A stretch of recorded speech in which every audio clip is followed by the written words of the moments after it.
নমস্কার, কেমন আছেন সবাই? নিশ্চয়ই খুব ভালো আছেন।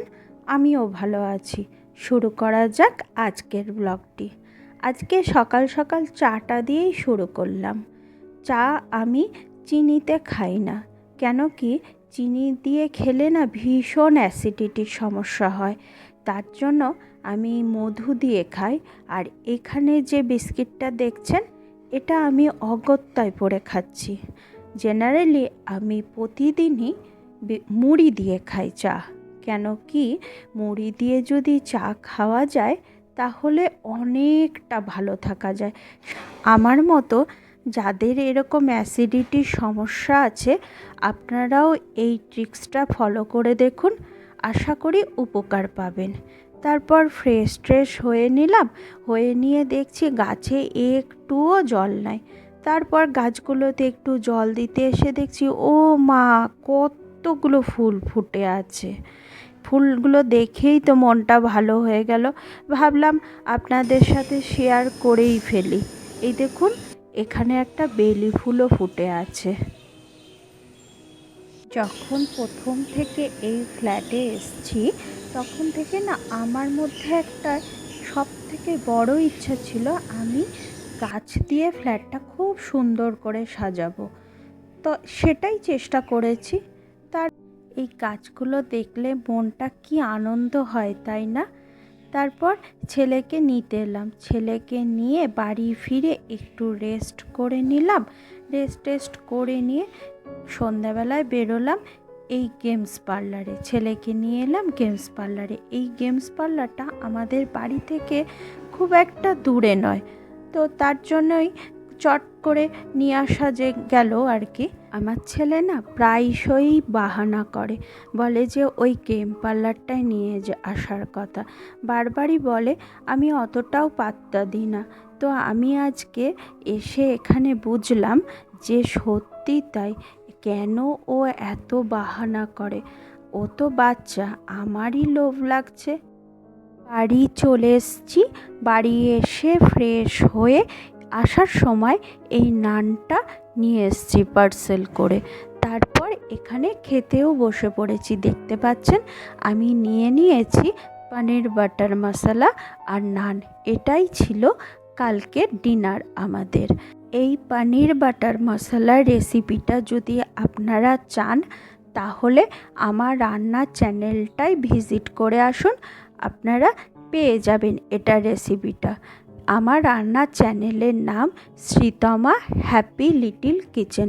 আমি ডেসক্রিপশান বক্সে আমার চ্যানেলের নামটা আমি দিয়ে দেবো আপনাদের সুবিধার্থে। আর এটাও জানিয়ে রাখি, এই চ্যানেলটি ওপেন করার জন্য আপনাদেরই অনুরোধ ছিল, তার জন্যই আমি চ্যানেলটি ওপেন করতে পেরেছি। যাই হোক, তারপর আমি ডিনার করে নিয়ে একটু আবৃত্তি করলাম, শুনুন। আমি যখন ছোট ছিলাম খেলতে যেতাম মেঘের দলে। একদিন এক মেঘবালিকা প্রশ্ন করল কৌতূহলে, এই ছেলেটা নাম কি রে তোর? আমি বললাম ফুসমন্তর। মেঘবালিকার রেগেই আগুন, মিথ্যে কথা, নাম কি অমন হয় কখনো? আমি বললাম নিশ্চয়ই হয়, আগে আমার গল্প শোনো। সে বলল শুনবো না, যা, সেই তো রানী, সেই তো রাজা, সেই তো একই ঢাল তরোয়াল, সেই তো একই রাজকুমার পক্ষীরাজে, শুনবো না আর, ওসব বাজে। আমি বললাম তোমার জন্য নতুন করে লিখবো তবে। সে বলল সত্যি লিখবি? বেশ, তাহলে মস্ত করে লিখতে হবে, মনে থাকবে, লিখেই কিন্তু আমায় দিবি। আমি বললাম তোমার জন্য লিখতে পারি এক পৃথিবী। লিখতে লিখতে লেখা যখন সবেমাত্র 2-4 পাতা, হঠাৎ তখন ভূত চাপলো আমার মাথায়। খুঁজতে খুঁজতে চলে গেলাম ছোটবেলার মেঘের মাঠে। গিয়েই দেখি চেনা মুখ তো নেও এই তল্লাটে। একজনকে মনে হলো ওরই মধ্যে অন্যরকম। এগিয়ে গিয়ে বলি তাকে, তুমি কি সেই মেঘবালিকা? তুমি কি সেই? সে বলছে, আমার মনে নেই তো, আমার ওসব মনে নেই তো। আমি বললাম, তুমি আমার লেখার কথা বলেছিলে? সে বলল সঙ্গে আছে, ভাসিয়ে দাও গায়ের ছিলে। আর হ্যাঁ শোনো, এখন আমি মেঘ নাই আর, সবাই আমায় বৃষ্টি বলে ডাকে।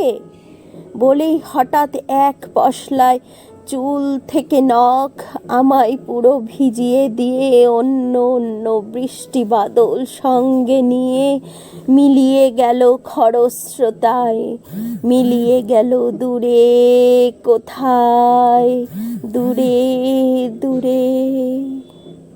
বৃষ্টি বলে ডাকে আমায়, বৃষ্টি বলে ডাকে আমায়। আপন মনে বলতে বলতে আমি কেবল বসেই রইলাম ভিজে একসা কাপড় জামায়। গাছের তলায় বসে রইলাম, বৃষ্টি নাকি মেঘের জন্য। এমন সময় অন্য এক বৃষ্টি আমায় চিনতে পেরে বলল, তাতে মন খারাপের কি হয়েছে? যাও, ফিরে যাও, লেখো আবার। এখন পুরো বর্ষা চলছে, তাই আমরা সবাই এখন নানান দেশে ভীষণ ব্যস্ত। তুমিও যাও, মন দাও গে তোমার কাজে। বর্ষা থেকে ফিরে আমরা নিজেই যাব তোমার কাছে। এই এক পৃথিবী লিখবো আমি, এক পৃথিবী লিখবো বলে ঘর ছেড়ে সেই বেরিয়ে গেলাম। ঘর ছেড়ে সেই ঘর বাঁধলাম গহন বনে। সঙ্গী শুধু